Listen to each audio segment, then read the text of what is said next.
US versus North Korea, the winner. China. China has no reason to restrain Kim too soon or for too modest a price. I keep thinking of the October 1962 Cuban Missile Crisis.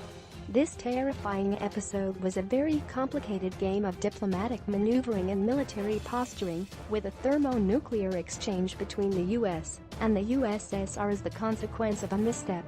But that apocalyptic situation had one big advantage over the present one. John Kennedy, Nikita Khrushchev and Fidel Castro were all sane, rational beings.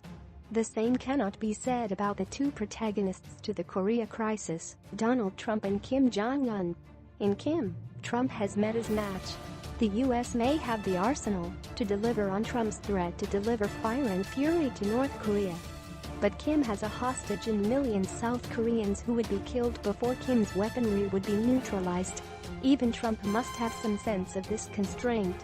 In this game of mutual escalation and bravado, the same party, God help us, is Chinese President Xi Jinping. The North Korean economy is heavily dependent on China.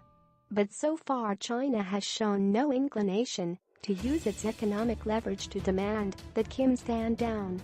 China is playing a complex game far more deftly than Trump, in which its security interests require no fundamental change in the geopolitical status quo on the Korean peninsula, no war and no regime change in the north, and its economic interests call for keeping at bay any serious American retaliation against the Chinese system of economic mercantilism that is doing serious harm to the U.S. economy. Trump's top trade official, Robert Lighthizer, is one of his few good appointees. Lighthizer understands China.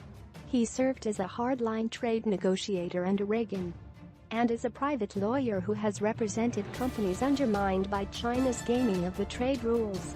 Lighthizer was set 2 weeks ago to launch a serious trade complaint against China's systematic theft of U.S. intellectual property and coercive demands that U.S. companies doing business in China share sensitive proprietary technology. My sources say that complaint was sidetracked at the last minute so that the administration could seek greater Chinese cooperation on Korea.